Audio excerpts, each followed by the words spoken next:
कि मेरा झंडा का अपमान नहीं होना चाहिए, मेरा झंडा मेरा अभिमान है, हम उसको पूजते हैं। कभी इन ईसाइयों से पूछिए, अगर भाई भाई है तो हम लोग का कर्म पर्व में हम लोग जो प्रसाद होता है तो ये लेने से क्यों कतराते हैं, ये खाना क्यों नहीं चाहते हैं? इनसे पूछिए कि जो हम लोग का दर्द है, दुख है, जो हम लोगों का आरक्षण है, जो हमारा अधिकार है, उसको ये लोग बार बार हनन कर रहे हैं। दुख हमें होना चाहिए या दुख उन्हें होना चाहिए? और बात रही कि हमारे एक पार्टी की बात करने वाली की बात, जेल कैंप पार्टी से तो कोई पार्टी का झंडा उठा के नहीं गई थी मैं।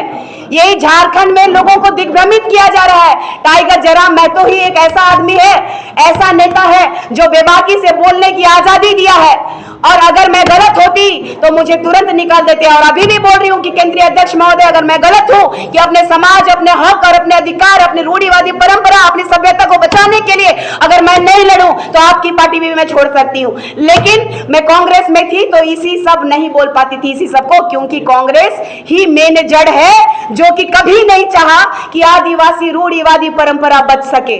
मैं इन लोगों को चेताना चाहती हूँ कि मैं उस आंदोलनकारी परिवार से हूँ जो लड़ना जानती है, भिड़ना जानती है। जिन दलालों ने कहा है कि कल सरना झंडा गड़ेगा, मैं भी देखती हूँ, एक सरना आदिवासी बेटी भी देखेगी कौन माइका लाल है जो हमारे सरना झंडा का अपमान करता है। चैलेंज करती हूँ, मेरी जान भी चली जाएगी ना तो मैं कल सुबह से लेकर के शाम तक अकेले बैठूंगी और देखूंगी कि कौन माइका लाल आता है और हमारा झंडा का अपमान करता है। इसमें कहा जा रहा है कि ये हमारी जमीन है, जबकि मैंने आपको दिखा दिया कि वास्तव में क्या है।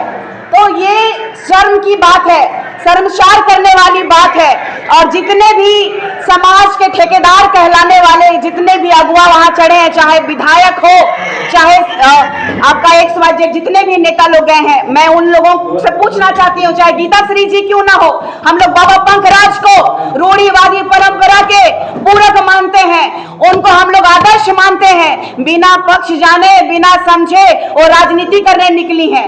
आप देख लीजिए किन किन लोगों ने गया था वहां पे, मुझे बताइए आप। एक राजेश कच्छप जी गए थे। वो चर्च, जब मैं कांग्रेस में थी तो मैंने अपने आंखों से देखा है कि इन लोगों ने चर्च के ठेकेदारों में चर्च के सामने जाके कैसे नतमस्तक होते हैं जस्ट बिकॉज ऑफ राजनीति के लिए। ये लोग कह रहे हैं कि कल की आई हुई लड़की, कल की आई नई लड़की हूं मैं, 37 साल हो गया और मेरा जन्म कर्म जितना भी रीति रिवाज परंपरा हमारे संस्कारों से हुआ है। आदिवासी परंपरा मानने वाले धरती, सूर्य, नदी, वृक्ष, पहाड़ को अपना विश्वास और आस्था रखते हैं। हम लोग बताना चाहते हैं, ईसाई धर्म के लोग मसीही मरियम को मानते हैं, मूर्ति पूजक होते हैं ये, लेकिन झूठ बोलते हैं कि मैं मूर्ति पूजा नहीं करता हूं। आप मुझे बताइए, जन्म में हम लोगों का छठी होता है, हम लोगों का एक ऐसा संस्कार होता है जो उनसे भिन्न करता है। उनका चर्च में जाकर के 32वां संस्कार होता है। जब मृत्यु होती है तब भी उनका संस्कार अलग होता है, हमारा संस्कार अलग होता है। जब हमारे पूरी परंपरा रूढ़िवादी से आप हट गए और दूसरे समाज में चले गए, दूसरे धर्म को अपना लिए, कहा गया है ना कि रूढ़ी जन्य जनजाति के लोग या फिर रूढ़ी प्रथा को मानने वालों के लिए, मैंने बताया संविधान में 13(3) का में अलग प्रावधान है। तो फिर इन लोगों ने लालच से हमारे समाज के लोगों में भ्रम पैदा किया, हमारी संस्कृति के साथ खिलवाड़ किया, और आज ये लोग ढोंग रच रहे हैं कि आज हम हितैषी हैं। मैं बोलना चाहती हूं कि यहाँ पर सीरम टोली के मामले में अजय तिर्की बोलते नहीं हैं। अजय तिर्की सीरम टोली के मामले में बोलते नहीं है और केंद्र के सरना समिति के अध्यक्ष बोलते हैं, और ये सबसे बड़ा वाला जमीन का दलाल है। एक विधायक को भी उतना बॉडीगार्ड नहीं होगा जितना बॉडीगार्ड उसको है। और इतिहास उठा के देख लीजिए, जो मेरे चरित्र में लांछन लगाने वाले का चरित्र को देख लीजिए, वो रेपिस्ट है, उस पर रेप का केस चार्जेस था, वो जेल गया था, वो नीच और कमीना और हमारे पूरे समाज का कलंक है।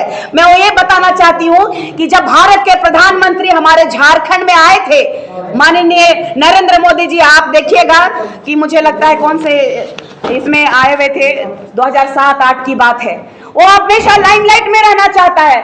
वो जब हमारे प्रधानमंत्री आए और बिरसा मुंडा जी को माल्यार्पण किए तो बिरसा मुंडा जी की प्रतिमा को उन्होंने शुद्धिकरण किया था। ये कैसा दोगला प्रवृत्ति का ये हम लोगों का समाज का ठेकेदार है, जो कि गैर आदिवासी लोगों का, जो गैर सरना समाज का, आदिवासी में गैर सरना समाज का झंडा ये लोग सरना समाज का झंडा को कैसे वो नाली में कीचड़ में डाल सकते हैं। और मैं जिस तरीके से झंडा को उतारी हूं और मेरे सहयोगी ने जिस तरीके से झंडा को उतारा है, सम्मान उतारा है, इसका भी प्रमाण आप लोग देख लीजिए। इन लोगों ने लगातार ईसाई समुदाय अपनाने वाले लोगों को एक साक्षात ट्रेनिंग दी जाती है, कैसे लोभ लालच ईर्ष्या को बढ़ावा देना है और कैसे कपटीपंथी करके लोगों को बहका के फुसला करके ठग करके अपना बनाना है, ये लोग जानते हैं। और कैसे गुमराह करना ये जानते हैं। ये रो रहे हैं, आज अपनी घड़ियालू आंसू दिखा रहे हैं, लेकिन हमारा दर्द कौन देखेगा? हमारे सरना समाज का दर्द कौन देखेगा? जब आज नौकरी की बारी हो, चाहे समाज में प्रतिष्ठित की बात हो, आप नीचे से देख लीजिए। जब ये बाइबल कई 100 साल पुराना बाइबल, हम लोग पैदा नहीं हुए थे तब से ये लोग धर्मांतरित की बात कर रहे हैं, हमारे खिलाफ, समाज के खिलाफ बोलने वाले लोग। आज देखिए विधायक बन के बैठे हुए धर्मांतरित लोग, आज देखिए सदन में बैठे हुए धर्मांतरित लोग, ये लोग कभी नहीं हमारे समाज के लिए। देख लीजिए 10 राज्यों में ग्राम सभा को पारित किया गया। कौन से ग्राम सभा? पहले आप इस मुद्दा को नहीं उठाया, अचानक। मैं लगातार मुद्दा उठाते रही हूँ, किसी चीज का समय होता है, क्योंकि आप भी जानते हैं कि हमारे समाज के कई ऐसे समाज सेवी है जो झंडा के मामले में बात और बयान दे चुके हैं कि हमारा समाज का झंडा किसी गलत काम के लिए प्रयोग नहीं होना चाहिए। यदि वो, अगर हमें ये भी कहा था, वहां गई थी तो कि ये जमीन का मामला में मैं पढ़ने नहीं आई हूँ, मेरे झंडा की बात है, झंडा की बात होनी चाहिए। लेकिन इन लोगों ने जमीन का कभी मुद्दा बनाया, कभी सरना ईसाई का मुद्दा बनाया। यदि जमीन का मामला था तो जमीन का मामले के लिए झंडा लगाना था तो हमारे समाज में पंच होते हैं, हमारे समाज में पहान पुजार होते हैं, उनसे क्यों नहीं बैठा? उनके साथ बैठ करके पूजा पाठ करके झंडा क्यों नहीं लगाया? कीचड़ में हमारा झंडा क्यों लगाया? तो ये सब बातें एक प्रश्न चिन्ह पैदा करता है और जिन दलालों के द्वारा बोला जा रहा है कि चरित्र की बात हो, चाहे उनको नहीं पता है कि किस तरीके से हमारा सरना समाज आगे बढ़ रहा है। तो प्रेम शाही मुंडा ने कहा था कि अकल की आई हुई लड़की को क्या ही पता। अरे पैदा तुम कब हुए हो? समाज के लिए तुम किए क्या हो? मुझे बोल रहे थे कि क्या की हो, मुझे कह रहे हैं कि तुम क्या क्यों। मेरे पिताजी झारखंड आंदोलनकारी हैं और मैं आपको एक चीज और दिखाना चाहती हूँ, जुम करिएगा। मैं जब स्कूल में छोटी बच्ची थी 1996 में, तो मुझ पे केस हुआ था। मेरे पिताजी झारखंड आंदोलनकारी थे तो मैं उनके पीछे पीछे जाती थी कि मुझे भी करना है ये काम, मुझे भी करना है। आपको प्रमाण दिखाऊंगी, मैंने अपने एक्स पे भी डाल रखा है, देखिए अच्छे से गौर से देखिएगा। ये लोग कहते हैं ना कि झारखंड के परिप्रेक्ष्य में इसने और इसके परिवार ने क्या किया है। हमने घर खोया, हमारा घर जला दिया गया, हम लोग बेघर हो गए। उसके बावजूद आपका मेन रोड में गुप्ता स्टोर है, वहां बाबा रामदेव जी का दलिया नया लॉन्च किया था। मैं रास्ते पे दलिया भी बेच के पढ़ाई की हूँ। ये मेरे संस्कार का बखान करेंगे, ये मुझे बताएंगे कि मैं कौन से संस्कार परिवार से आती हूँ। ये बलात्कारी मुझे बताएंगे कि मैं एक सरना समाज के लोग, जो इसमें चरित्र में बखान किया गया है ना, इसमें जो बखान किया गया है, जो महिलाएं सरना समाज की करम पूजा में एक दूसरे के साथ गलत संबंध बनाती हैं, भाई बहन होते हैं, एक दूसरे के लिए भाई बहन का रिश्ता होता है कर्म पूजा।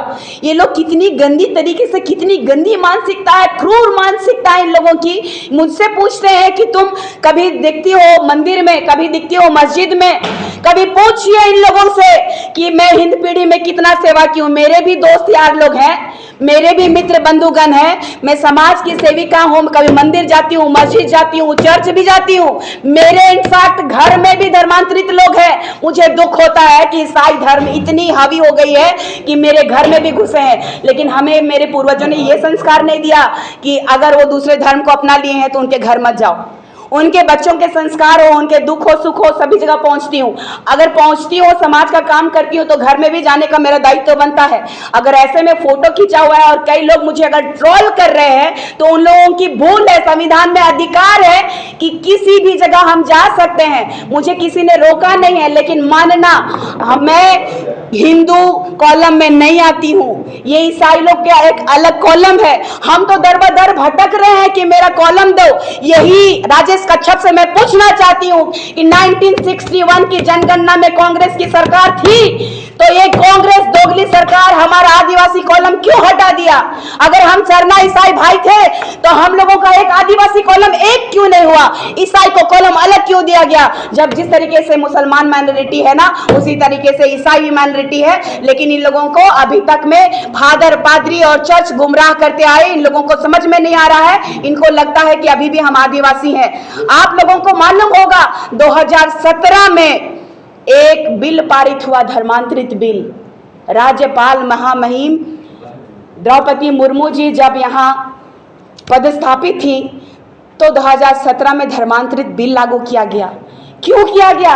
ये 5वीं अनुसूची क्षेत्र के अंतर्गत आने वाला राज्य है। यहाँ की संस्कृति, परंपरा, रूढ़िवादी परंपरा और हमारा जो कस्टमरी लॉ है वो बच सके। लेकिन यहाँ पर दुर्भाग्य का विषय है कि वर्षों से हमें छला जा रहा है, ठगा जा रहा है।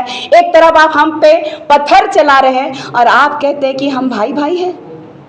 आप मेरा सरना स्थल में गोरेटो बना रहे हैं, चर्च बना दे रहे हैं, जबकि जमीन भी वो आपका गवाह नहीं दे रही है। मेरा अगला आंदोलन होगा उस गोरेटो और उस चर्च को बुलडोजर के द्वारा तोड़ना।